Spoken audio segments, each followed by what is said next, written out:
Hello good evening to all of you. कैसे हो dear students? I hope आप सभी लोग ठीक हो। गाइज आज की इस क्लास में हम लोग हिंदी का पेपर का डिस्कशन करने वाले हैं, यानी पैरामेडिकल 2017 में इंग्लिश का पेपर कैसा था वो मैं आज आपको इस वीडियो में बताऊंगा, क्या लेवल था, ठीक है। और प्रत्येक क्वेश्चंस को हम लोग सॉल्व करेंगे। तो चलिए आज की क्लास को स्टार्ट करते हैं। तो क्लास स्टार्ट करने से पहले यदि आप लोग इस चैनल पे नए हो, पहली बार हो, तो इस चैनल को सब्सक्राइब कर लो और बेल आइकन को हिट कर लो। और गाइज यदि आप लोग अभी तक हमारे टेलीग्राम ग्रुप से ज्वाइन नहीं हुए हो तो हमारे टेलीग्राम ग्रुप को ज्वाइन कर लीजिए। टेलीग्राम पे जाइए, वहाँ आपको स्टडी विद रितेश सर्च करना होगा और हमारे इस चैनल को ज्वाइन कर लेना होगा। तो चलिए आज की क्लास को स्टार्ट करते हैं। चलिए देखिएगा, पहला क्वेश्चन है, निम्नलिखित में से शुद्ध वर्तनी वाला शब्द है ना, आना है। ऑप्शंस है औतुशुक्य, औत्सुक्य, ओयशुक्य या इनमें से कोई नहीं। जल्दी से आंसर दीजिए। सभी स्टूडेंट आंसर करेंगे। इस क्वेश्चन शुद्ध वर्तनी वाला शब्द बताना है। वेरी गुड, यानी जिन्होंने भी आंसर ऑप्शन बी दिया है वो सही है, ठीक है। वाला शब्द है वो क्या हो जाएगा? औत्सुक्य, औत्सुक्य, ठीक है। और बाकी ये तीनों जो है ये गलत है। अब देखिए इसका मतलब क्या होता है। औत्सुक्य का मतलब होता है उत्सुकता, उत्सुकता बोल सकते हो आप लोग, है ना। जिज्ञासा बोल सकते हो। तो देखिए इसका जो सही वर्तनी, शुद्ध वर्तनी वाला शब्द होगा, ठीक है, उसका अर्थ होता है, ये चीज आप लोग जान लेना, ठीक है। तो औत्सुक्य का अर्थ क्या हो जाएगा? उत्सुकता, जिज्ञासा, ठीक है। चलिए चलिए नेक्स्ट क्वेश्चन हम लोग देखते हैं जी।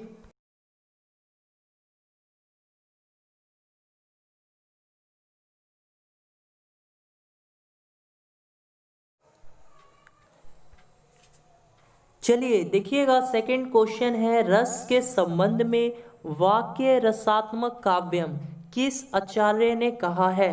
आपको बताना है। ऑप्शंस दिया हुआ है, आचार्य मम्मट, आचार्य भरत, आचार्य विश्वनाथ, आचार्य रामचंद्र शुक्ल। जल्दी से आंसर दीजिए। रस के संबंध में वाक्य रसात्मक काव्यम किस आचार्य के द्वारा कहा गया था, आपको बताना है। वेरी गुड, यानी जिन भी विद्यार्थियों ने आंसर ऑप्शन सी दिया है वो सही है। तो ध्यान दीजिएगा, रस के संबंध में आचार्य विश्वनाथ ने वाक्य रसात्मक काव्यम कहा था, ठीक है। चलिए बढ़ते हैं नेक्स्ट क्वेश्चंस की तरफ। चलिए देखिएगा, क्वेश्चन है, मैं कलम से लिखता हूँ, वाक्य में प्रयुक्त कारक चिन्ह बताइए। तो चलिए ऑप्शंस दिया हुआ है, करण कारक, अपादान कारक, कर्म कारक, संबंध कारक। यानी वाक्य दिया हुआ है, मैं कलम से लिखता हूँ, इस वाक्य में किस कारण चिन्ह का किस कारक चिन्ह का प्रयुक्त हुआ है वो आपको बताना है। तो वेरी गुड, जिन्होंने भी आंसर ऑप्शन ए दिया है करण कारक वो सही है। देखिए बहुत से स्टूडेंट इस क्वेश्चन में अपादान भी दिए होंगे, क्यों? चलिए इस चीज को हम अच्छे से समझते हैं। तो देखिए सबसे पहले कारक, है ना, आप लोगों ने पढ़ा होगा कारक में ये चीज, कर्ता ने कर्म को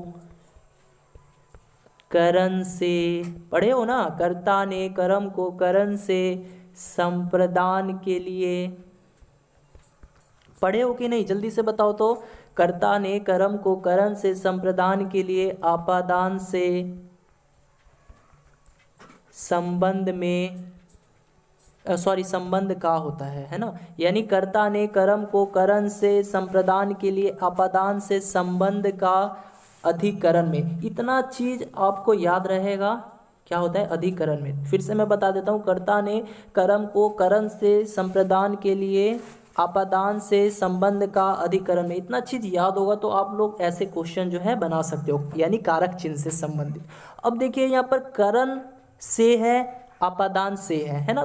तो देखिए यहाँ पर मैं कलम से लिखता हूँ, तो यहाँ पर देखिए ये कर्ता कर्म करण ये सब क्या है? कारक है मेरे, ठीक है, कारक है। और ये सब क्या है? ने, को, से, ये सब इनकी विभक्त चिन्ह है ना, इनकी विभक्त चिन्ह है ये सब।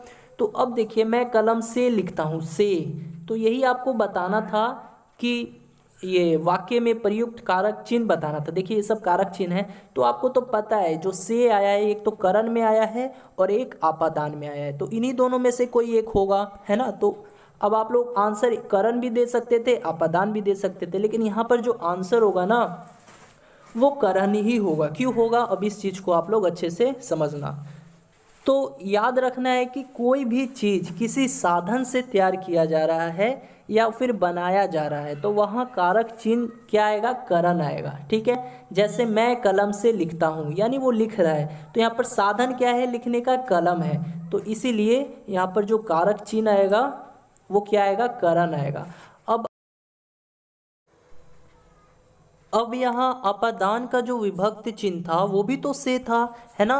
अपादान का भी विभक्त चिन्ह जो था वो भी से था, लेकिन यहाँ पर अपादान का जो विभक्त चिन्ह है से, इसका प्रयोग हम लोग कहाँ करेंगे, तो ये अब चीज़ आप लोग अच्छे से समझना।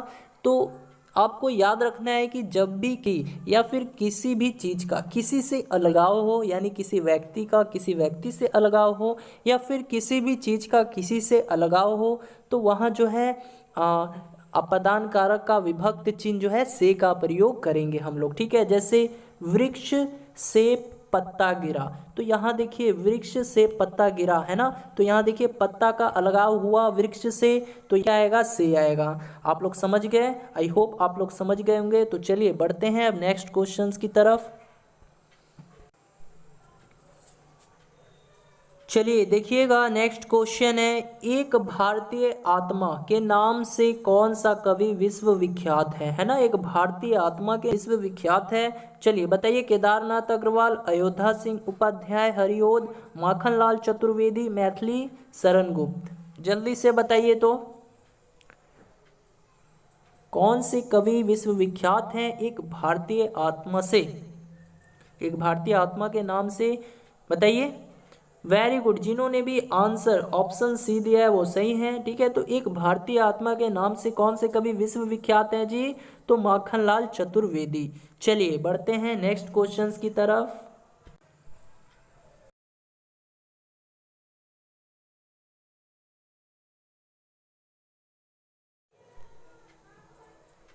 चलिए देखते हैं, नेक्स्ट क्वेश्चन है, कबीर के प्रसिद्ध हैं, बताइए तो कबीर के क्या प्रसिद्ध हैं। ऑप्शंस दिया हुआ है, कवित्त, सवैया, पद, दोहा। ये तो बच्चा बच्चा जानता है, ये तो सब कोई बता सकता है। हाँ, तो जल्दी से आप सभी विद्यार्थी इसका राइट आंसर बताइए। किसी भी स्टूडेंट से ये क्वेश्चन गलत नहीं होना चाहिए। कबीर के प्रसिद्ध हैं, क्या प्रसिद्ध है, वेरी गुड, जिन्होंने भी आंसर ऑप्शन डी दिया है वो सही है।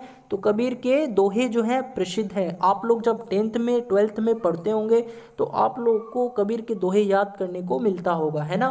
तो देखिए चलिए एक मैं दोहा सुना देता हूँ, बहुत ही फेमस प्रसिद्ध दोहा है कबीर का, कि बुरा जो देखन मैं चला, बुरा न मिलिए कोई, जो दिल खोजा आपना, मुझे बुरा न कोई, है ना। इसका अर्थ क्या हुआ, जब मैं इस दुनिया में यानी संसार में बुराई ढूंढने चला तो मुझे कोई बुरा ना मिला, जब मैंने अपने मन में झांक कर देखा तो पाया कि मुझसे बुरा ना कोई है ना।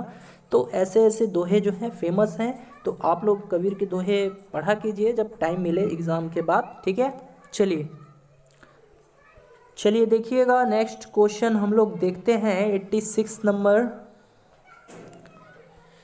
छत्र छाया शब्द का सही संधि विच्छेद है, बताइए तो छत्र छाया शब्द का सही संधि विच्छेद क्या होगा। छ प्लस छाया, छत्र प्लस छाया, छत्रज प्लस छाया, या इनमें से कोई नहीं, बताइए तो कौन सा ऑप्शन सही होगा। बहुत से स्टूडेंट गलती कर सकते हैं, यदि आप लोग को संधि विच्छेद का रूल नहीं पता है, नियम नहीं पता है, तो ये हो सकता है गलत हो सकता है आप लोगों से। ठीक है, जल्दी से आंसर कीजिए। छत्र छाया शब्द का सही संधि विच्छेद होगा, क्या होगा, वेरी गुड, यानी जिन्होंने भी ऑप्शन बी आंसर किया वो सही है ना। तो छत्र प्लस छाया, ठीक है, छत्र प्लस छाया यानी छत्र छाया, ये जो है छत्र छाया शब्द का सही संधि विच्छेद होगा। चलिए चलिए अब बढ़ते हैं हम लोग नेक्स्ट क्वेश्चंस की तरफ। चलिए देखिएगा, नेक्स्ट क्वेश्चन है, बताइएगा 87 नंबर क्वेश्चन है, क्रोध किस रस का स्थायी भाव है, बताइए तो क्रोध जो है किस रस का स्थायी भाव है। तो वीर रस, रौद्र रस, करुण रस या भयानक रस? जल्दी से आंसर कीजिए। तो क्रोध किस रस का स्थायी भाव है? तो वेरी गुड, जिन्होंने भी आंसर ऑप्शन बी दिया है वो सही है।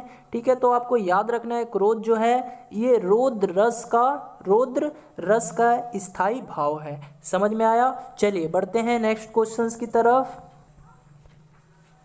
चलिए बताइएगा, साधु शब्द का स्त्रीलिंग शब्द क्या है ना? आपको बताना है साधु शब्द का स्त्रीलिंग शब्द क्या है। साध्वी, साधी, साधित्री, साध्वी। जल्दी से आंसर दीजिए। तो साधु शब्द का स्त्रीलिंग शब्द क्या है? साध्वी, शाधी, साधित्री, साध्वी। तो वेरी गुड, जिन भी विद्यार्थियों ने आंसर ऑप्शन डी दिया है वो सही है। तो साधु का साध्वी होता है। समझ में आया? चलिए, तो कुछ आप लोग ऐसे देख लीजिएगा, हाँ, पुल्लिंग, स्त्रीलिंग, ये सब, मतलब आप लोग एक लिस्ट, व्याकरण का बुक होगा आप लोग के पास, तो उसमें जो है पुल्लिंग स्त्रीलिंग दिया होगा। तो कुछ इंपॉर्टेंट होंगे जो आपको याद करने होंगे, एक दो क्वेश्चन पूछ लिया जाता है। ठीक है, तो वो आप याद कर लेना। चलिए बढ़ते हैं नेक्स्ट क्वेश्चंस की तरफ।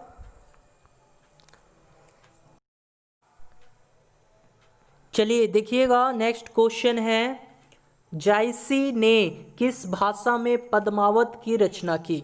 चलिए बताइएगा, ऑप्शंस दिया हुआ है, अवधी भाषा, खेड़ी भाषा, ब्रज भाषा या इनमें से कोई नहीं। जल्दी से सभी स्टूडेंट आंसर करेंगे जी। जायसी ने किस भाषा में पद्मावत की रचना की? देखिए इनका जो पूरा नाम है ना वो क्या है? तो मलिक मोहम्मद जायसी है। ठीक है, तो क्वेश्चन इस तरह से भी पूछा जा सकता है कि मलिक मोहम्मद जिस भाषा में पद्मावत की रचना की। वेरी गुड, यानी जिन्होंने भी आंसर ऑप्शन ए दिया है वो सही है। ठीक है, तो आप लोग याद रखना, मलिक मोहम्मद जायसी ने अवधी भाषा में पद्मावत की रचना की। या फिर क्वेश्चन इस तरह से भी घुमाकर पूछा जा सकता है कि भैया पद्मावत के लेखक कौन है? तो कौन है? तो मलिक मोहम्मद जायसी जी हैं। चलिए बढ़ते हैं नेक्स्ट क्वेश्चंस की तरफ। चलिए बताइएगा, नेक्स्ट क्वेश्चन है और इस वीडियो का लास्ट क्वेश्चन है, सभी किसी का सही होना चाहिए। चलिए बताइएगा, जो हिसाब किताब की जांच करता हो इस शब्द समूह के लिए एक शब्द क्या है? यानी जो हिसाब किताब की जांच करता हो उसे एक शब्द में हम लोग क्या कहेंगे? बताइएगा, अघटित, अंकेक्षक, अधिपत्र, अगणित। किसी भी स्टूडेंट का गलत नहीं होना चाहिए। देखिए कितना सिंपल क्वेश्चन पूछा हुआ है ना? तो ऐसे ही क्वेश्चंस आपके परीक्षा में पूछे जाते हैं, तो आप लोग घबराइएगा मत एग्जाम हॉल में, मतलब बिल्कुल नहीं घबराना है। बिल्कुल बेसिक क्वेश्चन पूछा जाता है। थोड़ा सा जो लेवल बढ़ाएगा वो साइंस का बढ़ाएगा, बाकी जो है मैथ है, आपका इंग्लिश है, हिंदी है, जीके है, ये सब बिल्कुल बेसिक्स से पूछता है, क्योंकि वो जानता है कि आप लोग इन सब चीज़ों पे ध्यान नहीं देते हो, आप लोग ज़्यादा जो है साइंस ही रटते रहते हो, तो वो इसीलिए साइंस का लेवल थोड़ा सा मॉडरेट कर देता है। अगर जो डीप पढ़ा होगा वो तो भैया साइंस में भी अच्छा करके आएगा। चलिए बताइए, तो वेरी गुड, यानी जिन्होंने भी आंसर ऑप्शन बी दिया है वो सही है। तो जो हिसाब किताब की जांच करता है उसे एक शब्द में हम लोग क्या कहेंगे? तो अंकेक्षक कहेंगे। ठीक है, तो ऑप्शन बी जो है राइट आंसर हो जाएगा। तो आज की इस वीडियो में इतना ही, मिलते हैं नेक्स्ट वीडियो में। Bye bye, good night.